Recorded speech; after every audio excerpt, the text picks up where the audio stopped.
আজ ঘুম থেকে উঠেই একটু অন্যরকম দৃশ্য দেখলাম। দেখো এদিকে ড্রেনটা ভরে গেছে আর জলটা কিন্তু পাস হচ্ছে। রাতে কিন্তু আমাদের বারান্দায় জল ঢুকে গেছিলো, আর এই যে এই কোণাটা দিয়ে জলটা পাস হচ্ছে, এই কোণাটা দিয়ে যদি জল না পাস হতো তাহলে কিন্তু আমাদের বারান্দা এখনও জল থাকতো। ওই একটানা বৃষ্টির কারণে এই উঠোনটার এই অবস্থা। তবে আজ আর মনে হচ্ছে না যে জলটা টানবে। চলো আমি তোমাদের একটু রাস্তাটা আমাদের দেখাচ্ছি একটু ঘুরে। আর এইবার দেখো এই যে গেট পর্যন্ত এদিকে জল চলে এসেছে, আর রাস্তার জলটাও হয়তো ভিতরে ঢুকেছে। তাছাড়া তো আমাদের বাড়ির জলটাই শুধু থাকে বাড়িতেই। আর দেখো এবার রাস্তাটাও ডুবে গেছে। প্রতি বছর এর আগে কিন্তু আমাদের রাস্তাটা ডুবে যায়। আর এখান থেকে গাছ থেকে একটা কত বড় পেয়ারা পড়েছে দেখতে পাচ্ছ। এই পেয়ারাগুলো না যখন পাড়তে যাব তখন খুঁজে পাই না, কিন্তু দেখো পেকে কি সুন্দর কত বড় বড় পেয়ারা পড়ে যায়। গাছ ভর্তি এখনও অনেক পেয়ারা আছে, তবে বৃষ্টির কারণে না পেয়ারাগুলোর টেস্টটা একটু কমে গেছে। আর আমাদের প্রত্যেকের জুতো সব এদিক ওদিক ছড়িয়ে ছিটিয়ে আছে। মাম্মাম সোনা বাবার জুতা যেহেতু সিঁড়িতে থাকে, তো তোমাদের দাদাভাই যখন উঠেছিল তখন ওদেরটা একটু বারান্দায় উঠিয়ে রেখেছিল। তবে আমাদেরটা যখন উঠেছিল আমাদেরটা সিঁড়ির সামনে ছিলই না, তখনই এদিক ওদিক ছড়িয়ে ছিটিয়ে ছিল। তবে তোমাদের রাত্রে তখন আর তোমাদের দাদাভাই আর জুতোগুলো আনেনি। আর এদিকে আমি বস্তাটাও জলে ভেসে গেছিলো, এনে পাথর চাপা দিয়ে রাখছি। আর দেখো এক সিঁড়ি তো ডুবে গেছে, আর একটা সিঁড়ি মানে এই বারান্দার এই পর্যন্ত কিন্তু জল ঢুকে পড়েছিল। আর আমার সঙ্গে আজ মাম্মাম সোনা উঠে পড়েছে, তাই মাম্মাম সোনাকে সিঁড়ির সামনে দাঁড় করিয়ে আমি একে একে সমস্ত বাসি কাজগুলো করে নিচ্ছি। আর মেয়ে আমার দেখতে পাচ্ছ একবার বসছে একবার দাঁড়াচ্ছে, ও জলে নামার জন্য এক পায়ে রেডি। শুধু আমাকে বারবার বলছে মা আমি একটু জলে নামবো, আমি বলছি না একদমই না। আর বাইরে এখনও হালকা ওই একটু ঝিরিঝিরি বৃষ্টি হচ্ছিল। আর এই দেখো আমি আবার বালতিতে জল নিয়ে এসে রাখলাম, কারণ এই জল পাড়িয়ে না ডাইরেক্ট ঘরে যাব না। আর এই জল বেশি পাড়ালেও না চুলকনি হবে, তো সেই কারণে এক বালতি জল এনে ওখানে ঘরের সামনে রেখে দিলাম। আর বাসি নাইটিটা কিন্তু চেঞ্জ করেই তারপরে কিন্তু আমি বাসি কাজ শুরু করি।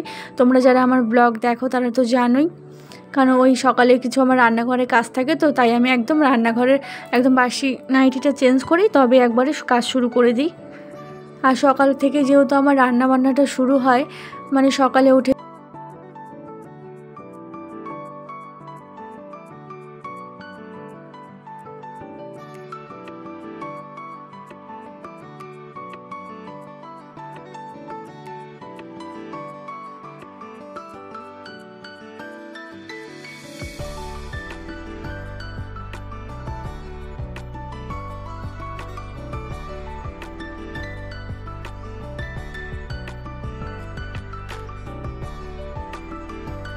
ছেলে মেয়ের খাওয়া দাওয়া হয়ে গেছে, ছেলেকে ড্রেসটা পরিয়ে দিয়েছি, গাড়ি চলে এসে এই দেখো এই সময়টা মামাম সোনা যে কী পরিমাণে কান্না করছে।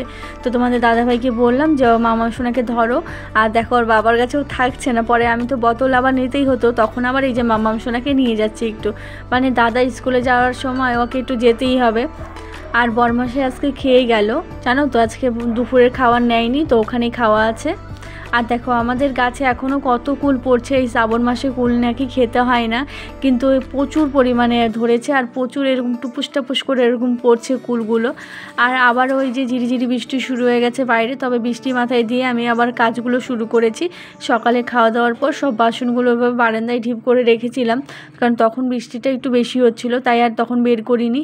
এখন সমস্ত বাসনগুলোকে বের করে এই যে বালতিটা সিঁড়ির সামনে রেখেছিলাম সেটাকে দুটো বালতিকেই ভালো করে ধুয়ে নিলাম। ওই কাদা বাটি ছিটে ছিটে না বালতিগুলো কেমন নোংরা হয়ে গেছে, তো ওরকম নোংরা বালতি ঘরের সামনে দেখতেও একদম কেমন লাগে, বাজে লাগে। তাই আমি বালতিটা ধুয়ে আর এক বালতি জল এনে রাখলাম, কারণ ওই বালতি জলটা শেষও হয়ে গেছিলো। আর কিছু জামা কাপড় ওই যে আমি বের করে নিয়েছি, তো সেই জামা কাপড়গুলোকেও ধুয়ে দেবো, তার আগে আগে বাসনগুলোকে মাজবো।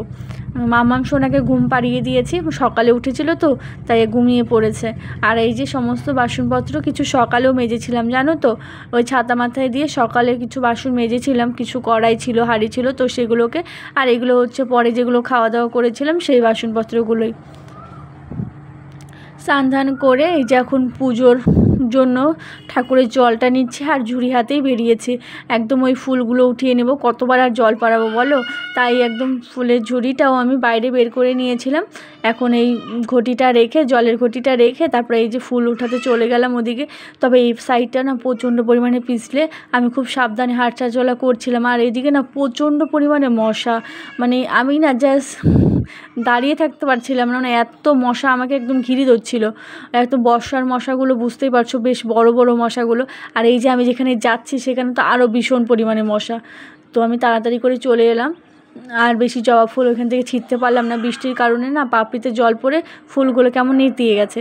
তাই এই যে ঘরের এখানে যেগুলো ফুলগুলো লাগিয়েছিলাম সেখান থেকে নিয়ে নিলাম, আর জানালার এই পাশ থেকে সাদা ফুল কটা নিয়ে নিলাম, নিয়ে ঠাকুরের জায়গা মুছে পুজোটা দিয়ে এবার ধূপকাঠিটা সারা ঘরে আমি একটু ঘুরিয়ে নেব। এই যে এই ঘরেও নিয়ে চলে এলাম, এবার এই ঘরটাও আমাদের একটু ঘুরিয়ে নেব। এখানেও আমার মা লক্ষ্মী আছে। আর মামাম সোনা না উঠে পড়েছে, দাঁড়াও দেখাচ্ছি। এই দেখো আমার মামাম সোনা উঠে পড়েছে। তো মামাম সোনাকে নিয়ে আবার বেরিয়ে পড়লাম। মাঝখানে অনেকটা সময় গ্যাপ দিয়েছিলাম। এখন এই যে ছেলে চলে এসেছে, এখন ঘড়ির কাঁটায় বাজে 2:30। তো এখন ওদের তাড়াতাড়ি ছুটি হয়ে যায়। আর ছেলে আমার সঙ্গে কিছু একটা বলছিল, তো আমিও বলছিলাম। এদিকে দুপুরে না আজকে বাঁধাকপির বড়া বানালাম। আজকে জলটা জানো তো, আজকে জলটা কিন্তু একদমই টানে নেই, আজকে আরও বেশি কাদা কাদা হয়েছে। আজকে সারা দিনটাই আমাদের এদিকে ভীষণ বৃষ্টি হয়েছে, মানে ওই সকাল থেকে তো 11টা সাড়ে 11টা পর্যন্ত প্রচুর বৃষ্টি হচ্ছিল। তারপর থেকে গিয়ে ওই হালকা ঝিরিঝিরি বৃষ্টি হচ্ছিলো সারাদিনই বলতে পারো। 10-15 মিনিট মতো বন্ধ হচ্ছে, তারপরে আবার বৃষ্টি হচ্ছে। এই দেখো উঠোনের জলটা ওদিকটা আর এই দিকটা অনেক কাদা কাদা হয়ে গেছে, কী করা যাবে। মেয়েকে এদিকে গান চালিয়ে দিয়ে আমি এদিকে রাতে রান্নাবান্না শুরু করে দিয়েছিলাম। তো বন্ধুরা আজকের ব্লগটা আর বেশি বড় করব না, ঘরে এসেই দেখছি মেয়েটা নাচানাচি করছে, তাই ভাবলাম তোমাদের সঙ্গে একটু শেয়ার করি। তো বাই, সকলে ভালো থেকো, সুস্থ থেকো।